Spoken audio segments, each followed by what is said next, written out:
Bom, amigos, aqui estamos para o terceiro vídeo do módulo 6, Bioquímica do Estresse e da Depressão. E vamos então começar dando ênfase a essa questão que foi discutida durante tantos anos, né? Qual seria a interferência do estresse emocional do ponto de vista bioquímico, né? E que hoje nós não temos mais dúvida que esse estresse emocional, principalmente atuando sobre as catecolaminas, ele vai gerar sim um estresse oxidativo cerebral, né? Então isso vai trazer uma série de consequências ruins e nós vamos começar a abordar um pouco desses detalhes, falando da bioquímica do estresse, da ansiedade, do medo, raiva, tá? Então são várias emoções que estão envolvidas aqui, especialmente medo e raiva, e nós poderíamos dizer que estaríamos falando, na verdade, da bioquímica do medo, porque é a emoção, é a sensação mais prejudicial do ponto de vista metabólico para o nosso organismo, independente das consequências também sociais, né? E que dificultam muitas vezes as nossas ações, nossas tomadas de decisão, né? Então esse medo, ele está realmente no cerne assim de muita coisa ruim para a gente, inclusive das piores atitudes que nós podemos tomar, porque esse metabolismo do medo, ao acionar de uma forma muito direta as catecolaminas, que nós sabemos, dopamina, noradrenalina, nós temos aí um comportamento de foco, de inclusive criatividade, mas quando fazemos o último passo, né, de noradrenalina para adrenalina, nós temos o império do medo, o império do impulso, de sobrevivência, das reações mais drásticas que podemos ter, tanto fisicamente como verbalmente, né? Volto a lembrar, quem fala esquece, quem ouve jamais. E além das atitudes que muitas vezes são irreversíveis, né? Se nós analisarmos, aí, inclusive compararmos com alguns dados sobre criminalidade, né? A maior parte dos crimes são cometidas não no âmbito da raiva, no âmbito do medo, porque o medo inclusive gera raiva.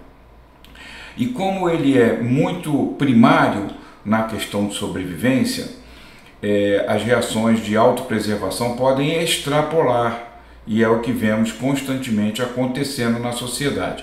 Então esse império da adrenalina, além de toda esses aspectos mentais, né? Porque numa liberação maciça de adrenalina nós não raciocinamos bem, porque o nosso cérebro ele retorna ao primário, ele fica voltado exclusivamente para a sobrevivência, para a solução daquele momento, né? Voltando a dizer que pode ser luta ou fuga, enfim, extremos. E aí realmente nós não temos raciocínio praticamente, né? A visão em tubo, né? Tudo isso que quem já experimentou uma reação adrenérgica violenta sabe do que eu estou falando, não é isso? Só que, então, independente disso, né, que é muito ruim, né, porque se você não consegue raciocinar, a probabilidade de você tomar decisões erradas é muito grande sob influência da adrenalina. Mas fora desse aspecto, a questão bioquímica em si é o que a gente precisa focar, porque esse metabolismo do medo, ele é fortemente gerador de radicais livres. Isso mesmo, né? Então, o estresse emocional, ele vai gerar o estresse oxidativo.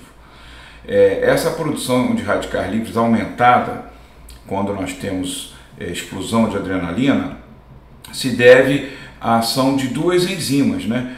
A principal delas, a monoaminooxidase, ela vai trabalhar com radicais livres, né? Ela vai utilizar radicais livres e depois ela vai devolver radicais livres para o organismo. Ou seja, para realizar as conversões da adrenalina, por exemplo, através da MAO, transformando a molécula de adrenalina numa molécula menos ativa, que é o dihydroxymandelic acid, essa enzima ela vai precisar de radical livre para promover essa reação, né?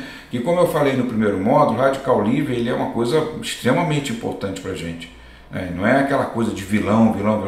Primeiro módulo, quem teve a oportunidade de assistir os vídeos ou quiser de novo voltar lá, eu deixo isso muito claro. Os radicais livres são indispensáveis para as reações bioquímicas, como essa aqui e tantas outras, né? Produção de ATP, né? Energia.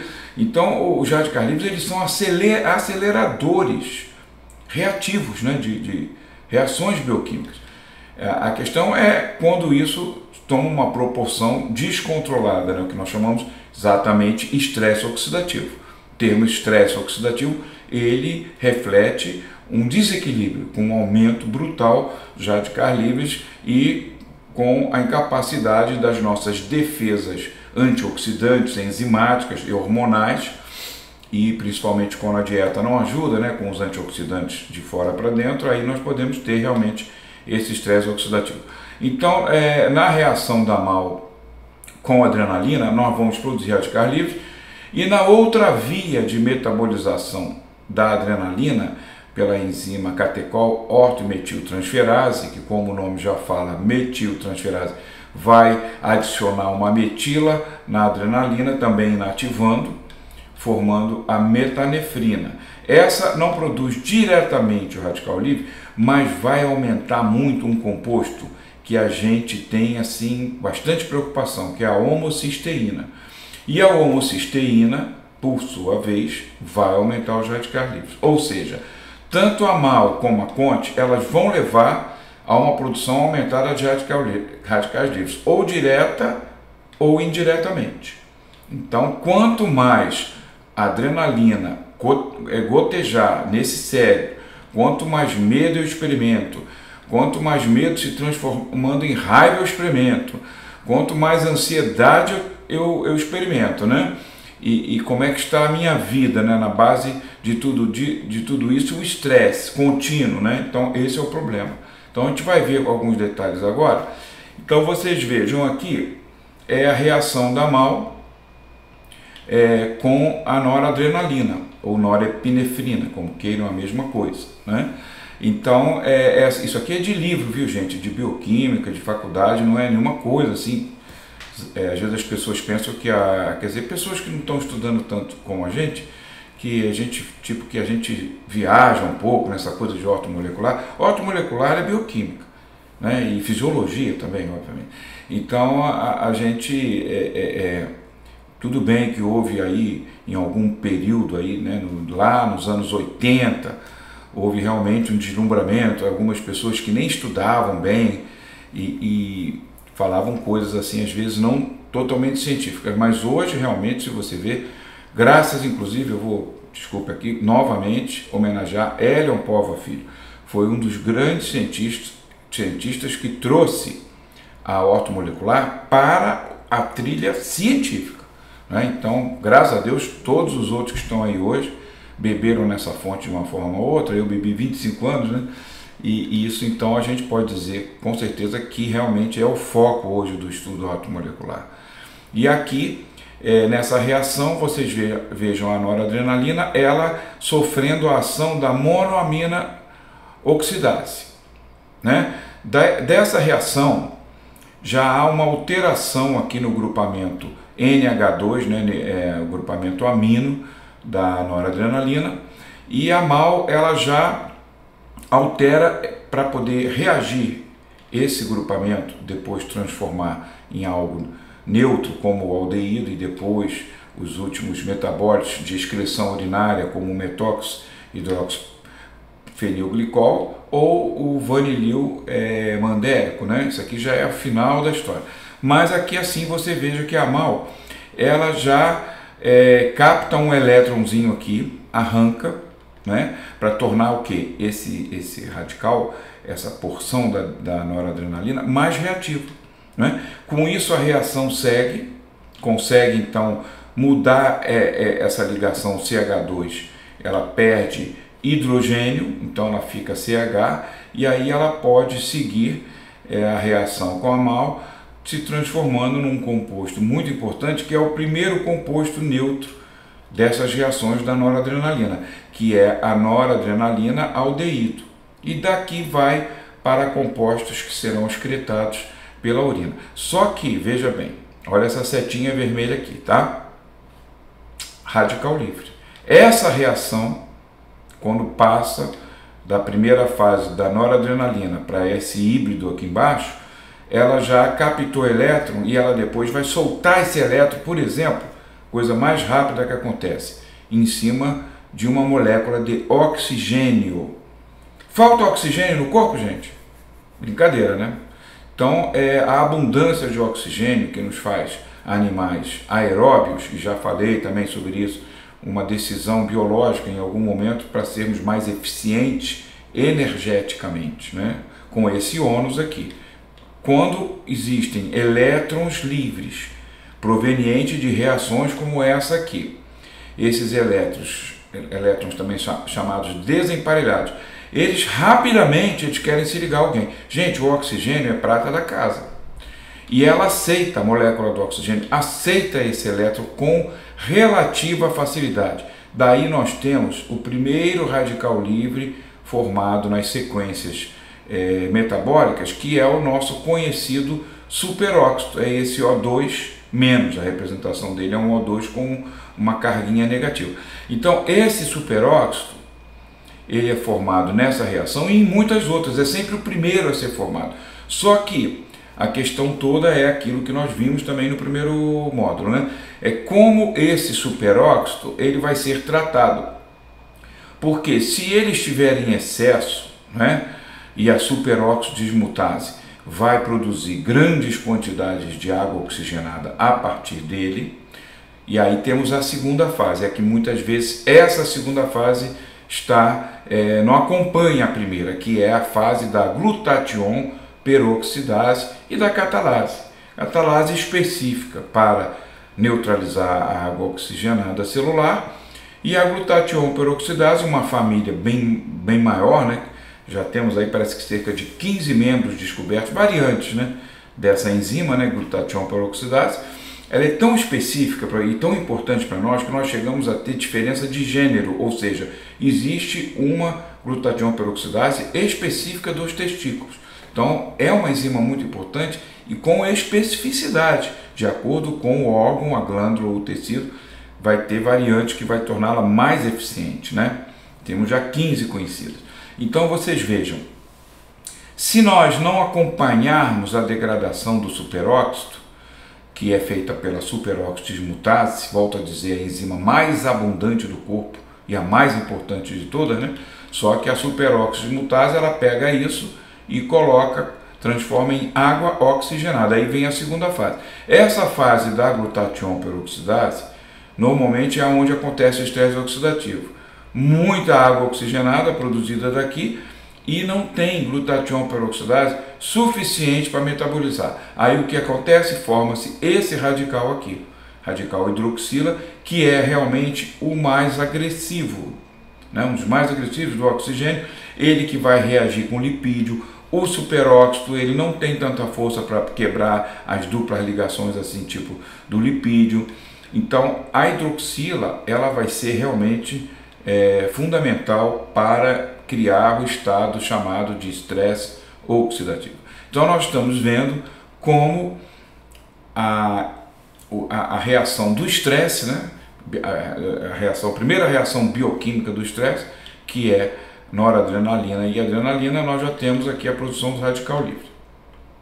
Aqui você tem uma outra reação também que é alternante, né? Alternativa, melhor dizendo, que é a adrenalina, ou epinefrina, né? Mesma coisa, ela sendo metabolizada por uma outra via, que é a catecol-ortometiltransferase. Ou seja, como vai ter adição de um metil aqui, tá?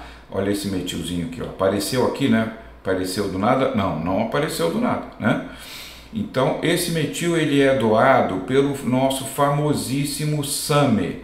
Já falamos no último vídeo desse mesmo módulo anterior.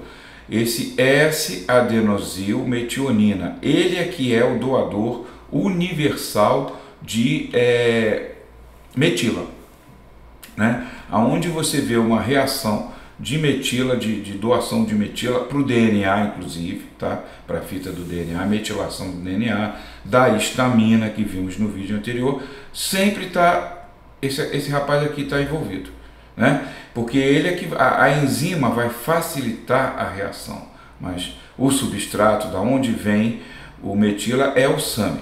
Então esse SAMe, junto com a enzima especializada, ela vai pegar essa adrenalina aqui, poderosíssima, vasoativa demais, também muito atuante sobre o miocárdio, ela vai gerar uma taquicardia, vai gerar toda uma situação para luta, né? Preparação e tudo.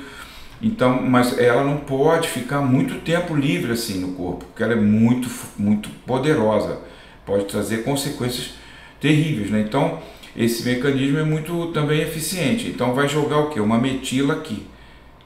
Apenas isso. Jogou a metila aqui nessa posição, ela aqui, ó.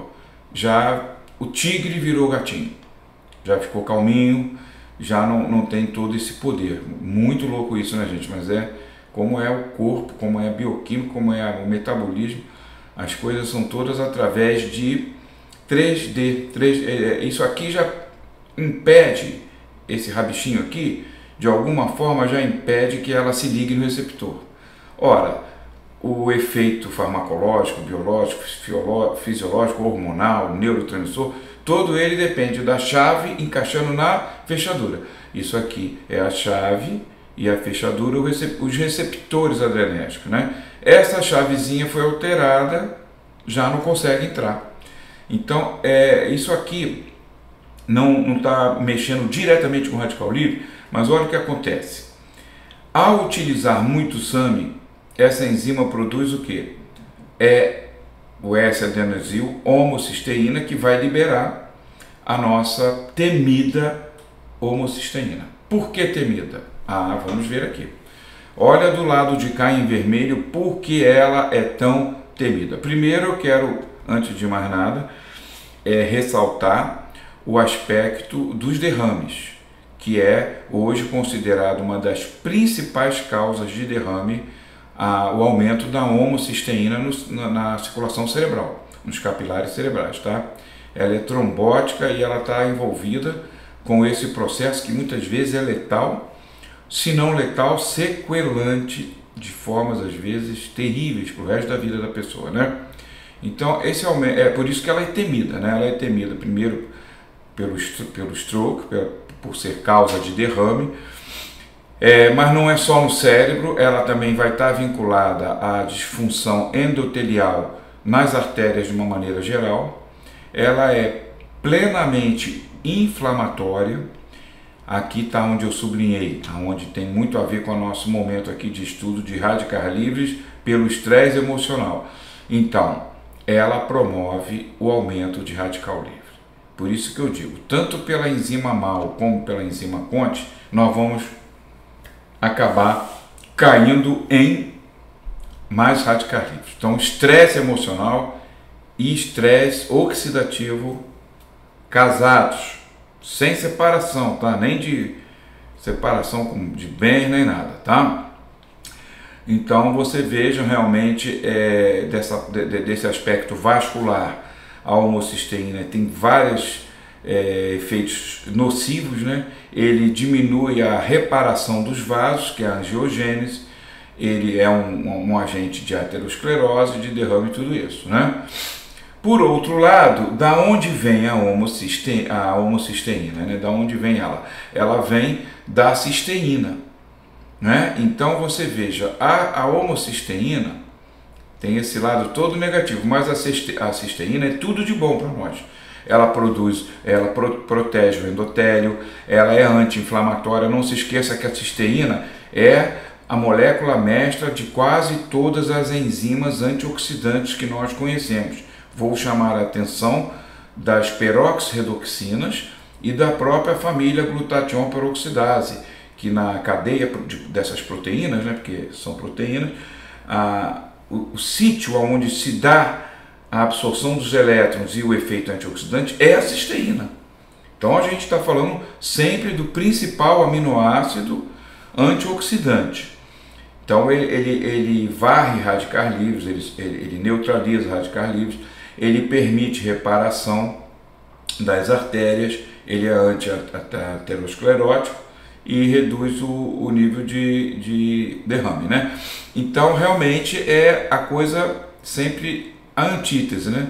O lado ruim e o lado bom. Então quando nós exigimos menos desse metabolismo, né? Quando nós exigimos menos desse metabolismo com liberação do SAMe, nós estamos ajudando o organismo a se manter em equilíbrio com relação à homocisteína, né? Bom, a modulação da hiperhomocisteinemia é muito importante. Volto a dizer, estimulo vocês e sugiro mesmo que façam a monitoração disso através do exame sanguíneo da homocisteína, que está disponível hoje praticamente em todos os laboratórios. Então, muitas vezes não é coberto por plano, mas não é caro também, tão caro, tá? Então, acho que dá R$100 e poucos. Então, é importante pedir isso, é importante medir, avaliar constantemente isso. Não se esqueçam, indivíduos alcoolistas com muita frequência no consumo do álcool são indivíduos que com certeza vão ter aumento de homocisteína, tá? Pessoas estressadas demais também. Então vamos estar sempre de olho nessa homocisteína, porque ela pode responder muito bem a esse tipo de tratamento aqui. O metilfolato, já falamos, que é o principal deles, e aqui embaixo os ajudantes, mas o principal sempre o metilfolato, o folato de uma maneira geral, né? Quem quiser dar ácido fólico comum, né? Vende até em drogaria de 5 mg e tudo mais, folim, né? Coisas desse tipo, né? Então, realmente, eu prefiro que vocês trabalhem mais com o próprio ácido folínico ou o metilfolato, tá? Ou o ácido folínico eu até gosto mais, já expliquei até porquê, né? Para não deixar o organismo tão preguiçosinho já dando o metilfolato pronto. Mas pode dar os dois também. Pode dar o metilfolato e o ácido folínico, se quiser, pode até dividir essa dose em duas, né, de meio miligrama para cada um, ou dependendo do nível. Gente, eu já vi exames aí, acompanhando médicos, amigos e pacientes também, eu já vi exame aí de pessoas, entendeu? Tranquilo assim, sem a gente imaginar, com 29, 25 de homocisteína, que é muito alto. Nós temos que segurar essa homocisteína aí em 9, né? Se possível 6 ou 7, mas assim 9 assim, seria bem razoável assim, para a gente ter uma segurança vascular, né? Então é que eu falo, muitas vezes se pegar o paciente com a cisteína acima de 20, pode até dobrar essa dose aqui, pode fazer metilfolato 1 mg e ácido folínico também mais 1 mg, né? E os ajudantes, metilcobalamina, a B2, a B6 ativada, o aminoácido S-serina, L-serina e a betaína. Então com isso aqui, vocês podem ter certeza que vocês vão reduzir a homocisteína da pessoa. Não precisa tanto tempo não, com 10 dias, uma semana, 10 dias. Então se repetir o exame 30 dias, que eu acho que é o padrão, né? Consulta o retorno e tudo mais. Então vocês vão ter uma surpresa muito boa tratando o paciente com essas formulações, tá? Temos também ainda uma opção de um fitoterápico, que é o Crocus sativus, né? Então o Crocus sativus, ele é o açafrão, né? Aqui do centro-oeste, por exemplo, muito usado no arroz, né? Que é aquele arroz que eles fazem lá em Goiás, né? Que é meio laranjado, é a cor mesmo da planta, né? É chamado até de curcumim brasileiro, né? Que é o Crocus sativus, é outra planta, né? Porque o curcumim é a curcuma longa, mas eles têm realmente uma cor muito semelhante e, curiosamente, os dois são anti-inflamatórios e são antioxidantes. Então nós temos estudos com o Crocus sativus, que ele tem ação redutora da homocisteína e ele também mostra ação antidepressiva. Então, o extrato padronizado do Crocus sativus, que nós temos aí o safrim, né? Um dos extratos muito usados, né? Safron também, na faixa de 150 mg 2 vezes ao dia. Bom, o estresse oxidativo e a inflamação, aí que piora, né? Porque do estresse, você veio do estresse emocional para o estresse oxidativo cerebral. Aí do estresse oxidativo nós vamos para a inflamação, que é o que nós não queremos. Neuroinflamação. Por que não queremos? Porque a neuroinflamação hoje talvez seja o campo mais estudado da psiquiatria ortomolecular, e como também um fator que ele está na base também de muitos processos depressivos, né? Então, o estresse oxidativo, o estresse emocional gerando o estresse oxidativo, a inflamação cerebral, a depressão. Por isso é que eu digo, não tem como separar esse estudo, é que eu estou fazendo juntos, né? Estresse e depressão, porque um vai levar o outro, vai evoluir de formas diferentes, né? Segundo a resiliência de cada pessoa, conforme o Ranselli nos colocou, e isso vai acabar nos gerando o processo depressivo e muitas vezes crônico, né? Aqui está o Ranselli, cientista fantástico, austro-canadense, né? Porque ele teve uma vida dele, uma boa parte no Canadá, supõe-se que também tenha vindo para as Américas em função da Segunda Guerra Mundial, porque ele austríaco, estava ali no meio da confusão, né? Como Einstein e tantos outros, Karl Pfeiffer, por exemplo, né? Que veio também da Alemanha, no caso, né? Então, esse cientista, nos anos 30, ele formulou toda a teoria do estresse com encadeamento hormonal e bioquímico. E isso não mudou. Ele foi tão inspirado que suas descobertas elas não foram alteradas, né? Aqui está uma frasezinha dele, que eu acho uma frase bem interessante, né? Todo o estresse, ele deixa uma cicatriz, uma cicatriz indelével. E o organismo paga por isso, pela sua sobrevivência, no caso, né? Após uma situação estressante. Como que ele paga por isso? Se tornando um pouco mais velho, no sentido de que se desgastou, né? Então, Ranselli viveu de 1907 a 1982 e é o fundador da teoria do estresse. Isso aqui que vocês estão vendo, né? Essa bioquímica, né? Ou melhor dizendo, esse encadeamento hormonal do eixo hipotalâmico pituitário, tudo foi o Ranselli, esse gênio aqui. Ele escreveu isso e não mudou, tá? O estresse atuando no hipotálamo, aí nós temos a corticotropina, né, que é o CRH, estimulando a pituitária, que vai, por sua vez, liberar o ACTH para finalmente agir sobre o córtex adrenal com a liberação do cortisol. Você veja que o cortisol, ele está lá embaixo, ele está protegidinho por duas chaves, por dois interruptores, porque ele tem que ser realmente liberado mediante necessidade, né? E à medida que ele vai aumentando, né, ele tem um mecanismo muito interessante de feedback, onde ele, em níveis mais elevados, ele retorna aqui para a pituitária e dá sinais de pare, já tem muito, pare um pouco. E também mais acima ele dá sinais de feedback no hipotálamo, também sinais de pare, né? Para equilibrar. Então, tudo seria tranquilo sem o estresse, né? Sem o estresse, esse feedback, ele é travado, nós vamos ter cada vez mais acúmulo de cortisol. E aí é que vem o lado não bom, né? Acúmulo de qualquer coisa não é bom. Cortisol é tão nosso amigo para tantas coisas, mas nessa liberação constante e contínua, é complicado.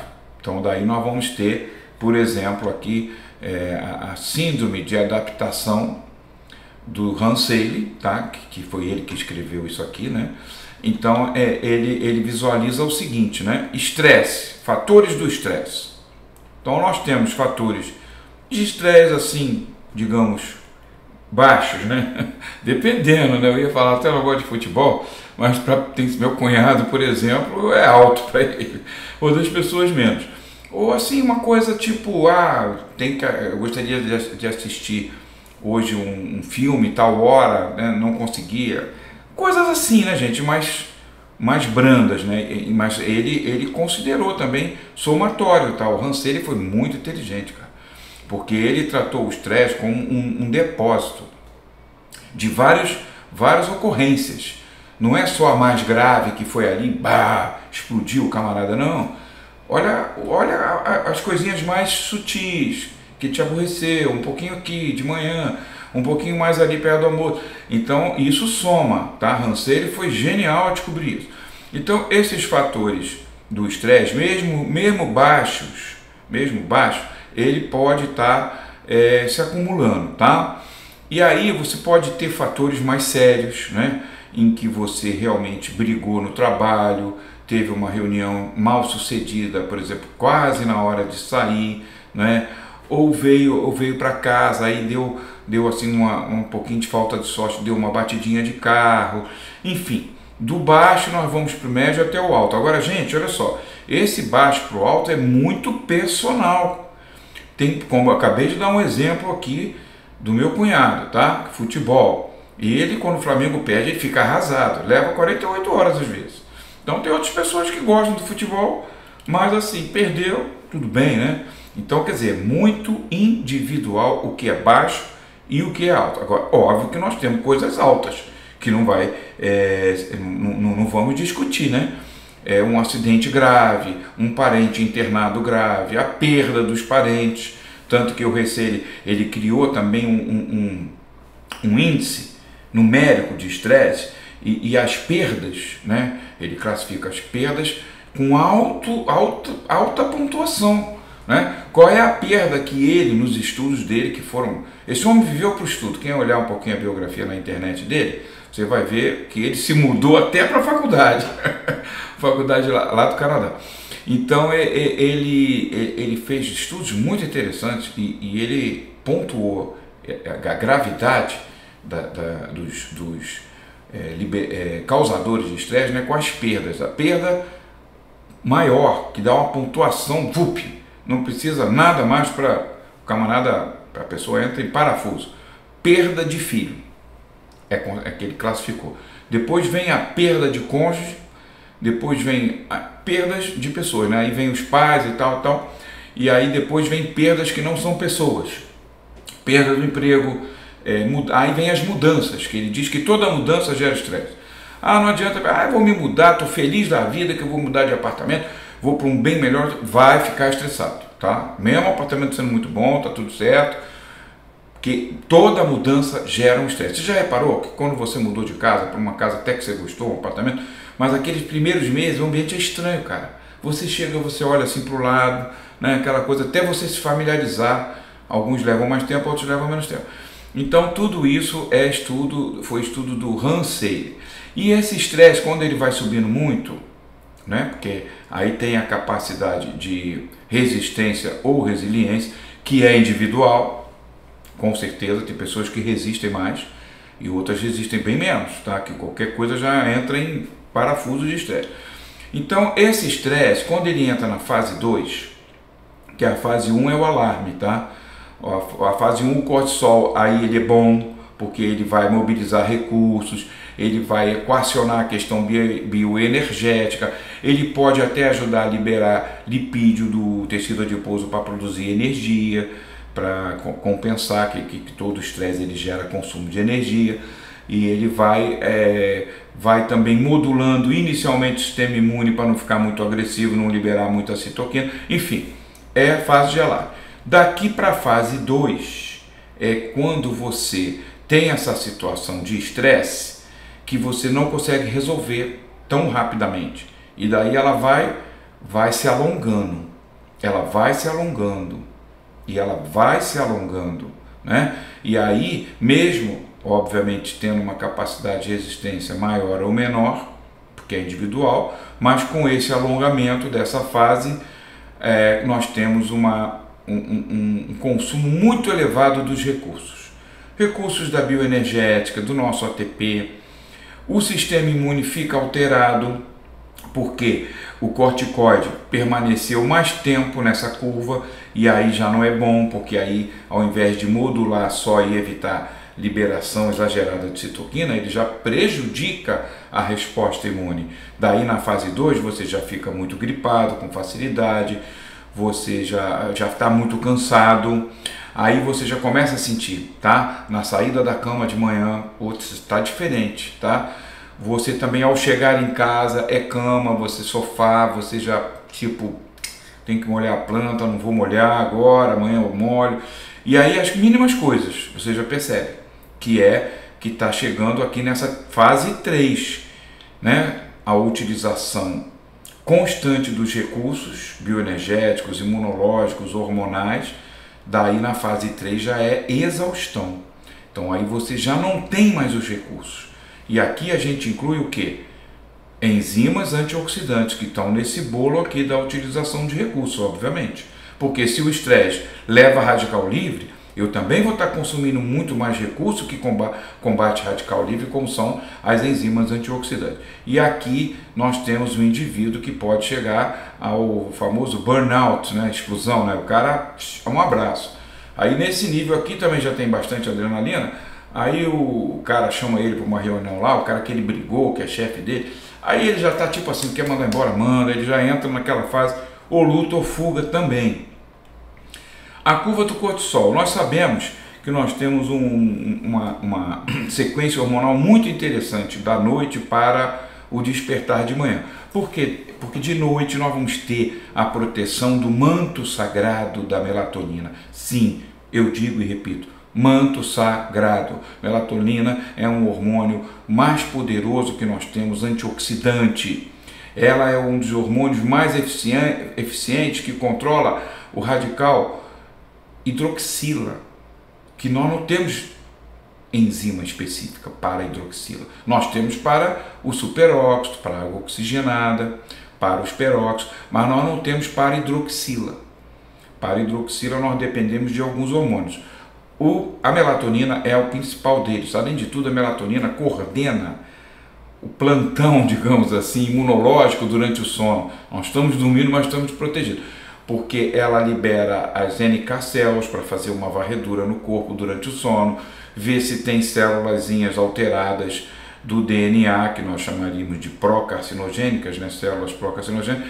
A melatonina manda o BOP, nosso BOP, que é o NK cells, Natural Killer Cells, um tipo de linfócito, fazer uma varredura para catar essas células procarcinogênicas, eliminar rapidamente. É espetacular isso, né? E daí nós vamos, nós vamos pela madrugada, ela vai subindo, né, mais ou menos 3, 4 horas da manhã, o pico de melatonina, o pico. Se você pegar, medir, né, isso já foi feito por vários cientistas. Né? Nós temos a cientista Serafina Corsello, da Universidade de Nova York, a qual eu conheci pessoalmente, uma mulher maravilhosa, uma das mais estudiosas sobre essa questão do ciclo circadiano na melatonina. Foi a primeira cientista a usar em crianças deficitárias da glândula pineal, que não dormiam, crianças pequenas mesmo, né? E ela teve um trabalho, ela publicou, foi um maior sucesso. Eu vi a apresentação desse trabalho no Congresso dos Estados Unidos em 94 e ela realmente conseguiu modular o sono dessas crianças que eram deficientes mesmo, né? Da melatonina. Então a Serafina Corsello, o Russell Reiter, o Walter Pierpaoli, essa turma da pesada mesmo, que estudaram essa questão dos Natural Killer Cells, estudaram também que a melatonina, o seu pico vai ali de 3 horas da manhã, mais ou menos. Então, daí 4 horas, aí vai caindo, 5, 6 horas da manhã, então nós já temos muito baixa, né? 6 para 7 horas da manhã, então nós perdemos o que? Esse manto de proteção noturno, antioxidante, poderoso demais. Mas aí já vem um outro mantinho, que é o cortisol, que começa de manhãzinha, é antioxidante também, tem várias funções importantes. Então quando está tudo ok, né, a gente vai dormindo, durante o sono, o cortisol é baixo, tá? Aqui está a melatonina alta e o cortisol baixinho. Aí ele vai chegando assim 5, 6 horas, Aí quando chega 7, 8 horas da manhã ele já sobe. Quando ele chega assim para umas 9 horas da manhã ele está bem alto, né? Aí ele vai 10 horas e tudo, mas aí de 10 horas para o meio do dia ele deve retornar a uma faixa intermediária. Que coisa maravilhosa, né, gente? A nossa proteção que nós temos de manhã ao acordar, para que dê tempo de todas as enzimas, o corpo voltar ao metabolismo normal, né? Isso é gênio, né? Mas aqui, já pela hora do almoço, ele já tem que estar nos níveis medianos, né? Com algumas subidazinhas de tarde e tal, papapá. Aí de noite ele vai diminuindo, né? Isso aqui, se a gente está relativamente equilibrado, né? Emocionalmente. Mas se nós não estivermos, olha aqui, olha a diferença, né? Ele fica quase reto, ele sobe de manhã e ele vai passando o dia, ó, descendo muito pouquinho. Então isso aqui é fome, é vontade de comer, melhor dizendo, né? Vontade de comer, a pessoa engorda, a imunidade não está legal, porque esse cortisol durante alto assim, né? Ele prejudica a motilidade dos fagócitos, né? Inclusive dos linfócitos também. Não é legal, entendeu? Então isso aqui realmente é o lado ruim do estresse, né? E que pode chegar ao burnout, né? Como vocês vejam aqui, o cortisol alto, né? Depressão, tá vendo aqui em vermelho, né? Normalzinho, embaixo um pouco assim no meio, né? Vermelhinho, depressão. Mas o burnout já não tem nem mais ele. O burnout, a pessoa já entrou em exaustão, inclusive de corticóide, está lá embaixo, está sem regulação nenhuma, o metabolismo Deus nos acuda, gente. Então isso é que o estresse pode fazer com a gente.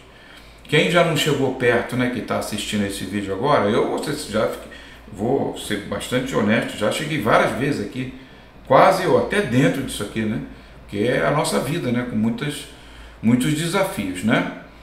Então realmente vamos então agora começar a falar de um lado que a gente pode ajudar, né, porque a gente primeiro tem que conhecer para depois ver como vai ajudar no combate a esse estresse. Então vamos começar falando de fitoterápicos que são muito importantes para nós.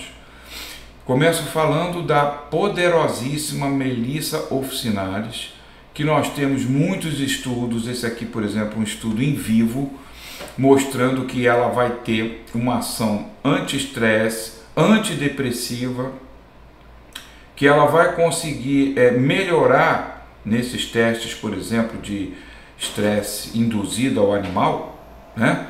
Nós temos aí, por exemplo, esse Forced Swimming Test, né? Que é botar o animal para ficar nadando num tanque, onde ele não consegue, com as patinhas assim, ele não consegue subir. Pô, depois de umas 10 voltas, o bicho, porque ele vê assim, pô, daqui eu não saio, né? Então gera muito estresse. Então eles verificaram que a Melissa officinalis, alguns componentes dela já muito conhecidos, como o ácido rosmarínico, também poderia citar os ácidos hidroxinâmicos, né? Eles reduziram o comportamento depressivo após esses testes que são submetidos em sequência aos animais, tá? Aqui você já tem com um estudo clínico com voluntários humanos, né? A Melissa, que já é um estudo também bem novo, de 2018, né? Poucos anos, né? Então eles pegaram 80 pacientes, esses 80 pacientes estressados e com um quadrozinho cardiovascular, que é a angina, né?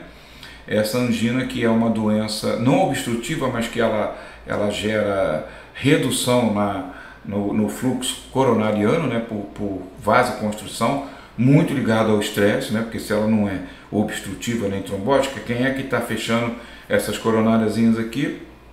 Ela mesma, adrenalina, né? Que é vasoconstritora poderosa. Então, quer dizer, o estresse ele tem todas essas consequências fisiológicas, né?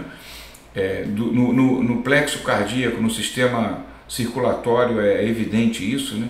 No sistema digestivo, né? Quem nunca sentiu uma dorzinha de barriga quando fica muito nervoso ou quando vai pegar a nota de uma prova? Por exemplo, eu quando fui no vestibular eu achei que tinha ido mal em algumas provas, né? De ficar nervoso, né? Então era banca de jornal na minha época, Jornal dos Esportes. Aí eu tinha feito para o UFRJ e estava uma médiazinha assim de 6,9 para 1, né? que farmácia bioquímica era menos, né, do que medicina estava dando 20, sempre deu ou mais, né?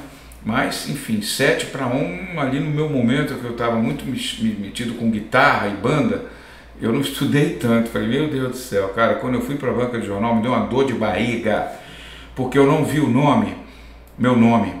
Eu falei, meu Deus do céu, o meu pai vai me matar, né? Papai era bravo com esse negócio de estudo, né? E ainda bem, né? Porque a gente precisa, né? E daí eu, passei mal, cara, tive que ir em casa. Sorte que lá em Petrópolis tudo é pertinho ali no centro, né?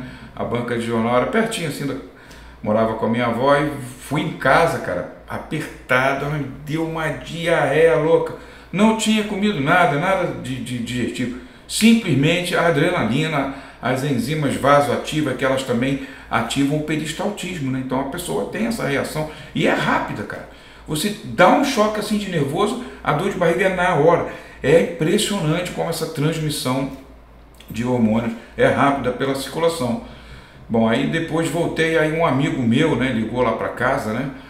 Pô, tu passou e tudo. Falei, cara, não passei, não, tu passou, teu nome tá aqui, vem, volta aqui, eu não queria nem ir. Então, quer dizer, você veja o que é o estresse, né? Ele mexe com o digestivo, ele mexe com tudo, né? Então, nesse teste aqui, por exemplo, com pacientes anginosos, estresse também atuando, e eles foram analisados, né? Mediante a suplementação, a administração da melissa, extrato padronizado, 3 gramas por dia, né? E eles avaliaram segundo scores internacionais, né? Inclusive envolvendo qualidade do sono também. E ao final, o grupo que recebeu a melissa teve uma redução nos scores de depressão, de ansiedade, do estresse e teve uma melhoria do sono. Tudo isso comparado ao placebo. Então, quer dizer, são estudos com voluntários humanos, bem diagnosticados, bem documentados, né? Então, isso é muito importante para a gente. E volto a dizer, sempre a gente dependendo de produtos de qualidade, porque se as regras técnicas para obtenção, por exemplo, do extrato seco, que é o pó, que a maioria das pessoas prefere, né? Por que dominou tanto o extrato seco? Na minha época de criança, o que dominava era líquido, era tintura. Tudo era tintura, né? A vovó comprava tintura de melissa, botava em gota. As pessoas não querem isso, as pessoas querem cápsula, impressionante isso. Então o mercado ele vai se adaptando às mudanças, mas as tinturas são muito eficientes também, né? E também porque tintura tem álcool, né? Então muitas vezes também havia essa resistência, mas enfim, nós temos os extratos aquosos, não são tão eficientes, porque infelizmente é o álcool que realmente extrai melhor esses componentes. Mas enfim, voltando aqui, bons extratos, né? Sempre procurar bons fornecedores como a Avena Farmacêutica. E aqui você então teve esse resultado espetacular. Foi suplementado por 8 semanas, tá? Em dose relativamente alta, 3 gramas, porque os fitoterápicos, os extratos secos, eles têm um procedimento, né? De primeiro você triturar todo material vegetal, triturado, separar toda a fibra, aí vai os tamizes, né? Vários tamizes, do mais grosseiro para o mais fino, depois vai para um processo de aquecimento em estufa controlado, né? 42 a 50 graus, aí aquilo tira toda a umidade, aí retorna. É um processo um pouco longo, né? Nem todos os fabricantes fazem aquilo seguindo aquela cartilhazinha certa, né? Daí que vai ter mais ou menos ativos esses produtos. Por exemplo, ele utilizando aqui 3 gramas, olha, um bom extrato, né, que passou por todas as fases de concentração de ativos, você poderia usar 1 grama. Mas ele usou 3, naturalmente, talvez ele nem confiasse tanto nos teores, quer dizer, ele não quis arriscar. Aqui você tem melissa, aqui você tem, exato, primeiro esse em vivo, em voluntários humanos. Aqui você tem também em humanos, tá? Humanos com voluntários com estresse, depressão, não é isso? Inclusive compararam com o efeito da melissa e da lavândula officinalis, ou lavândula angustifolia também pode usar, que é poderosa também. Então, dois fitoterápicos que eles conseguiram ter um efeito equivalente à fluoxetina de 20 miligramas, hein? A nossa querida Melissa officinalis, 2 gramas, mais a lavândula angustifolia. Então, são resultados que foram feitos com 45 pacientes, tá? Bom, aqui nós temos então, graças a Deus, nós estamos começando nós vamos começar a ter disponibilidade já há alguns anos, né, desses produtos de nanotecnologia. Isso é fantástico, gente, em relação aos fitoterápicos, né? O primeiro que surgiu foi o do curcumim, né, que é o nanocurcumim, que é um produto cujo nome de fantasia é Curate. É de um laboratório que vende para as farmácias. A Vena é um dos primeiros clientes da Sovitá, que é o laboratório que importa esse material de alta tecnologia. Depois do curcumim e do Curate, veio a quercetina, né, que é a nanoquercetina, e eles chamam todos esses produtos, a tecnologia que eles patentearam é a fitossome, que são pequenos lipossomas de filme vegetal, de material lipoproteico vegetal, e que isso consegue carregar os ativos da melissa para a circulação de uma forma muito mais eficiente. Então eles deram o nome de Relissa, tá? A Vena foi a primeira a ter no Brasil, que é uma super melissa. Essa com certeza você não vai precisar usar 2 gramas, tá? Eles inclusive preconizam 200 miligramas 2 vezes ao dia, pode usar mais também, sem problema, não é tóxico, né? Mas a gente consegue usar doses menores, é ansiolítico, melhora o humor, aumenta o BDNF, gente. Foi confirmado em estudos feitos pelo laboratório, que no caso aqui é o Florrier, um laboratório muito sério também, né? Que traz essas matérias-primas para as farmácias de manipulação. Então o Relissa ele demonstrou aumentar esse fator neurotrófico, né? Ele demonstrou melhorar o humor e ser ansiolítico, né? Vamos falar um pouquinho agora da passiflora, que é o nosso maracujá, que também aumenta a BDNF. Olha como nós temos aí fitoterápicos importantíssimos para nós podermos melhorar os pacientes com relação a essa questão do estresse, da depressão, né? Então eles pegaram até um produto, né, que é um produto comercial europeu chamado Vitexin, que ele contém passiflora incarnata, e os animais tratados, no caso foi um estudo in vivo, aumentou muito o BDNF desses animais, tá? Aqui você tem mais passiflora no estudo do estresse e do sono, e nesse caso aqui foi feito também com humanos, voluntários humanos, 65 participantes com estresse e insônia, foram divididos em grupos, né, para placebo e tomar, no caso, o produto passiflora incarnata, né, um extrato padronizado.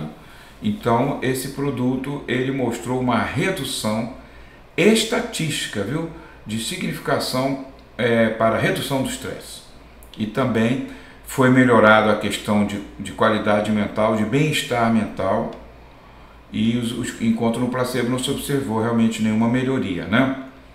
E também houve melhoria na qualidade do sono dos indivíduos com o uso desse extrato padronizado da passiflora incarnata. Você veja que é um estudo muito atual, o que mostra que a fitoterapia continua bastante requisitada, né, pelos pesquisadores no campo mental. E isso é muito bom para nós, né, que nós vamos tendo esses estudos cada vez mais atualizados. Aqui nós temos um outro poderoso ansiolítico fitoterápico, que é a camomila, né, um estudo realizado com pacientes também voluntários, com depressão, com ansiedade, depressão, né, e também com histórias anteriores e também ansiosos. Eles usaram a classificação da tabela de Hamilton, que é tradicional, para avaliar os níveis de estresse e depressão, e realmente a conclusão foi positiva, né?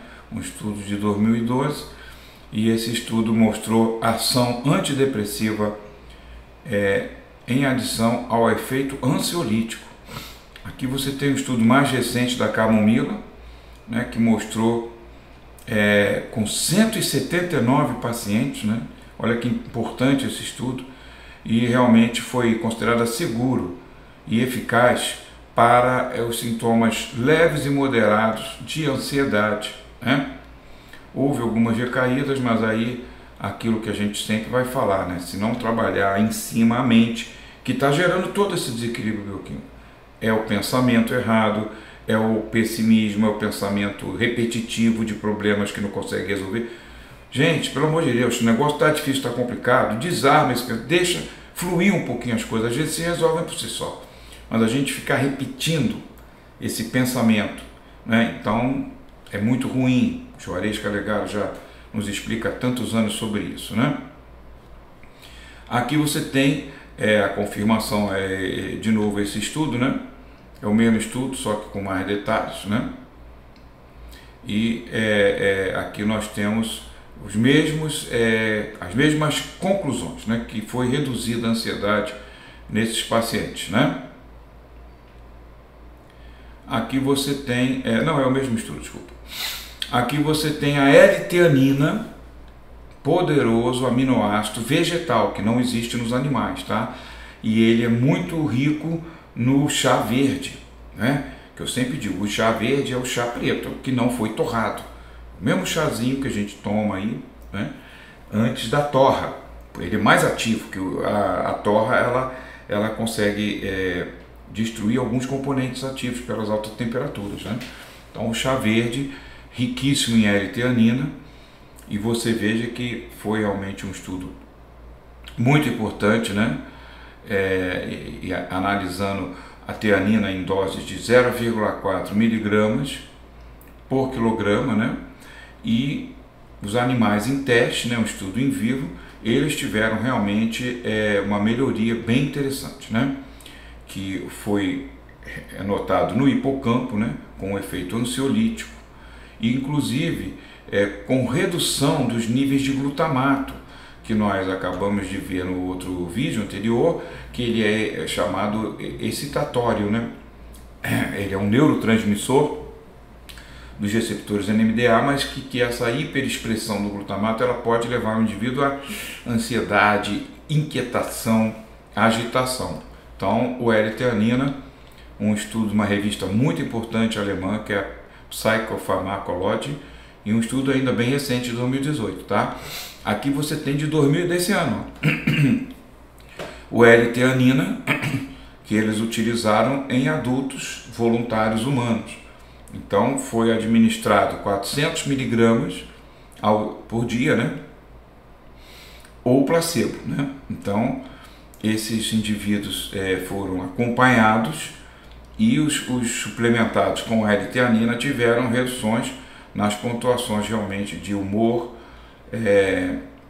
no caso o humor depressivo, ou irritação, ansiedade, né? Então o grupo melhorou bastante em relação a esses aspectos avaliados de depressão, de estresse, de ansiedade. É isso? Então aqui agora mostrar para vocês as fórmulas que nós podemos trabalhar. O Relissa, por exemplo, né, de 200 miligramas, pode dar 2 ou 3 vezes ao dia. O produto não é tóxico, é um produto extraído da Melissa officinalis, de alta absorção e de alta biodisponibilidade. Então vocês podem estar prescrevendo, né? É um produto de uso livre, não tem nenhum impedimento de prescrição para os profissionais de saúde. Aqui você tem complementação a melissa, a camomila, a passiflora, extratos padronizados, sempre é bom a gente pedir. E esse aqui vai dar um pouco mais de uma cápsula, né? Possivelmente 2 cápsulas. E pode também estar administrando 2, 3 vezes ao dia sem problema nenhum. Aqui nós temos o estresse com insônia. Aí nós podemos trabalhar o L-teanina, o nosso querido L-taurina, que vai aumentar a GABA, e esse produto espetacular chamado ProSleep, né? ProSono, né? De um laboratório também importador, Ativos Magistrais, que a Avena foi uma das primeiras a lançar o ProSleep, que é uma combinação do Camellia sinensis, que é o nosso chá verde, o Citrus sinensis, laranja amarga, a Prunus serotina, que é a cereja negra, e a Lactuca sativa, que é o nosso alface, né? Então, quem não sabe disso, né, os nutricionistas são mestres em falar, poxa, como é aquele alface americano, né, aquele grande verde que você tem sono e tem... Gente, uma época eu estava comendo salada de alface americana à noite, como eu dormia. Minha mulher também fez, teve essa experiência, né? Não proposital, foi mais até constatamos, né? Então tá aqui o alface também nesse produto ProSleep, que é essa combinação espetacular. Olha só, L-teanina de 250, L-taurina de 200, ProSleep de 200, vai dormir. Com certeza vai dormir bem. E é um soninho tranquilo, tá? Pode dar o Relisa também, que ajuda no sono também, tá? Então todos esses produtos aí para nós são muito importantes. Aqui você veja, entrando no campo do cortisol, né? Como vimos lá atrás, né? Um pouco agora, né? O Hans Selye descrevendo para gente todas as fases do estresse, fase 1, fase 2, fase 3, fase 1 alerta, fase 2 resistência, fase 3 exaustão. A fase 2, que às vezes se alonga, é onde vai ter mais problema com isso aqui, que nós vamos ter mais ativação do cortisol através da enzima 11-beta hidroxiesteroide cetorredutase. Então ela pega a cortisona inativa e ela transforma em cortisol. A enzima que volta, que faz o equilíbrio, é a 11-beta hidroxiesteroide desidrogenase, né? Ela fica bem menos capacitada no estado do estresse crônico. Então o que acontece? Nós vamos acumulando cortisol, tá? Então tá aqui o estresse como um dos principais causadores desse desequilíbrio, tá? A própria idade, com a idade nós vamos tendo uma tendência em aumento de cortisol. Inflamação, olha aqui o TNF-alfa e a interleucina 1-beta, que isso aqui são os pai e mãe do NF-kappa-beta, a inflamação, também aumentando esse desequilíbrio, né? Diferenciação celular e o que modula um pouquinho, controlando o GH e o GF1, né? Mas então você veja aqui uma predominância muito grande no processo do estresse, vai ser exatamente a seta só para o lado de cá, né? E isso às vezes as pessoas até falam, mas o alcaçuz não é bom para o estresse. Não é também esse bicho, né? Porque vamos falar a verdade, o efeito do ácido glicerídeo, né? Bloqueando aqui, não é tão marcante assim. E você pode usar o alcaçuz com baixo teor de ácido glicerídeo, né? E pode até optar pelo desglicerinizado, que é muito mais caro, porque para você retirar todo o componente de um mix de ativos vegetais, a química fina que faz isso, ela tem um custo muito elevado. Então você pode trabalhar o alcaçuz, porque é importante nós termos o alcaçuz para proteção contra a neuroinflamação cerebral. Ele tem o pinossembrin, ele tem o liquiritin, que são flavonoides muito poderosos. Não podemos perder os benefícios do alcaçuz por causa do ácido glicerídeo. Então vamos pedir ácido licorice root com baixo índice de ácido glicerídeo, tá? Aqui você tem, por exemplo, alguns fitoterápicos que têm sido mais recentemente lembrados, né? Ficaram meio esquecidos. O dente de leão, por exemplo, na homeopatia ele já era utilizado, né? Há quantos anos, né? Décadas, né? Então aqui você tem o resgate do dente de leão, que é a planta chamada Taraxacum officinale, e eles fizeram também em vivo com animais, né? E mostrou efeitos antiestressantes e antidepressivos. Aqui você tem de novo o dente de leão, né? O Taraxacum, que ele também foi feito demonstração, né? De estudos que ele reduz a neurotoxicidade pelo excesso de glutamato. Ele também liberou o fator NRF2, que é o tudo de bom, que eu chamo, né, o fator tudo de bom, porque ele aumenta as enzimas antioxidantes, ele faz uma contrapartida do NF-kappa-beta, né?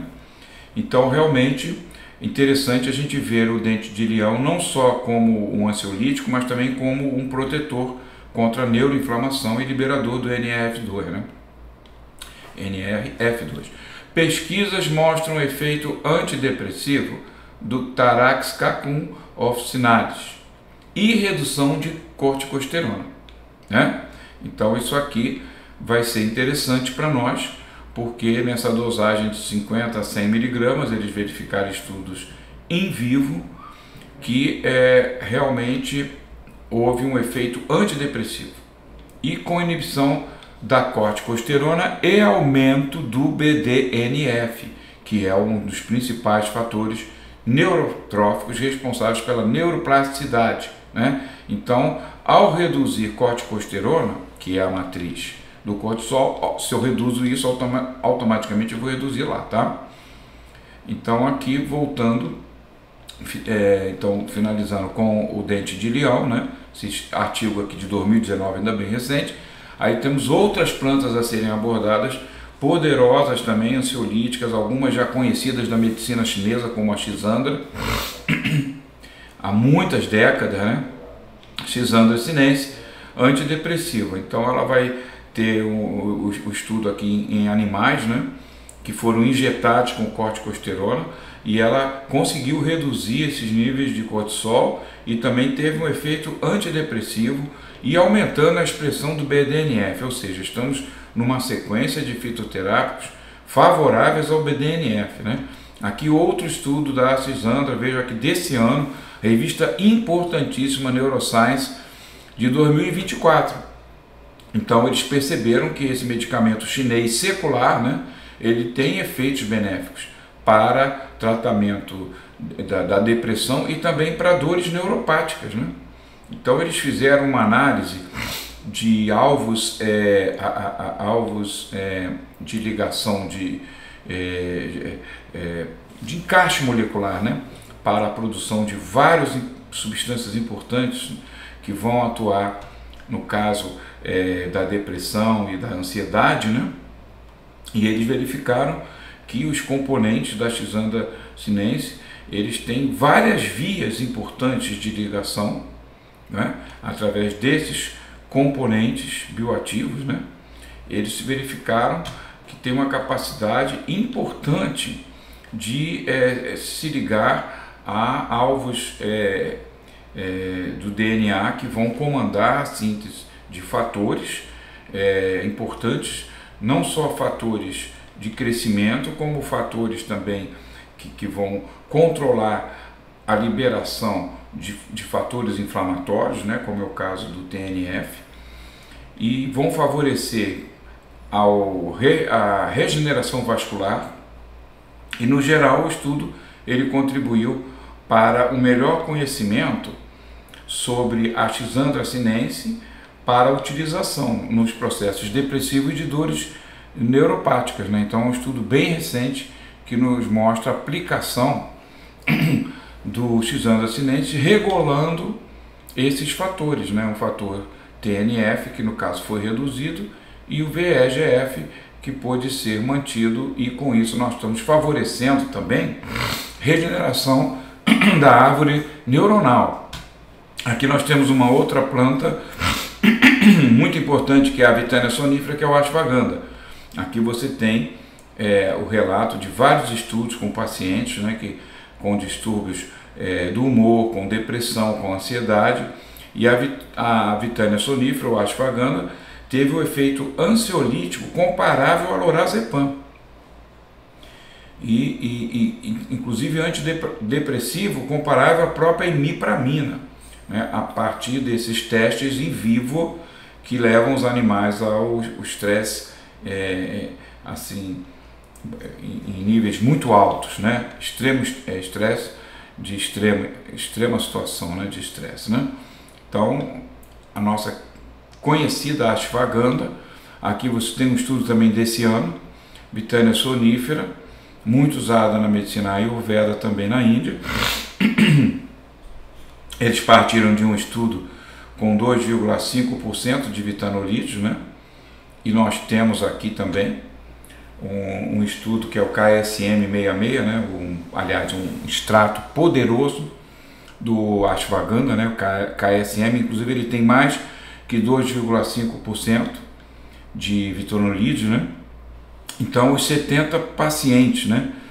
Um estudo clínico tão importante, né? Com esses 70 pacientes, eles verificaram que o suplemento com 500 miligramas dessa ashwagandha com no mínimo 2,5% e acrescentaram a piperina, que é uma dicasinha para melhorar a meia-vida, aumentar a eficiência dos flavonoides, né? Então houve uma melhora, tanto na depressão como na ansiedade.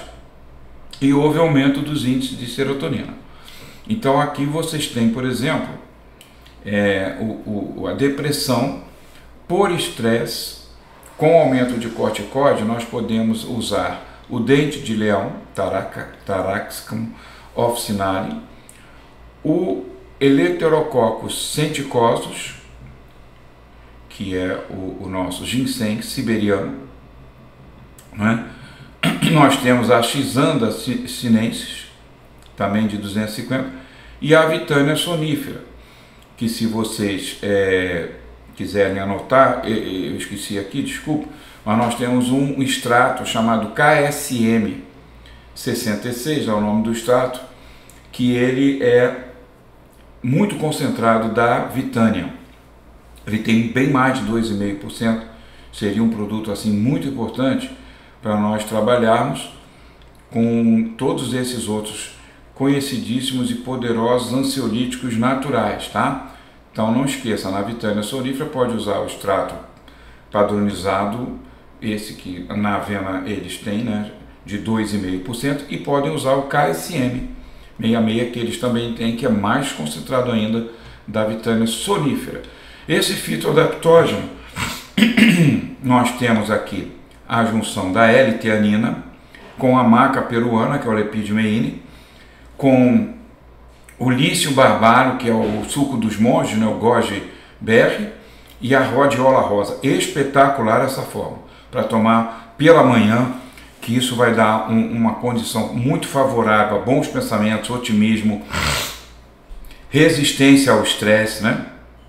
Então nós podemos trabalhar essas duas formulações durante uma dose desse aqui pela manhã e uma dose desse outro aqui, por exemplo, na parte da tarde, ou dar os dois em ambas as fases do dia, né? Manhã e tarde. Aí fica a critério também de acordo com a situação do paciente e as necessidades, ok?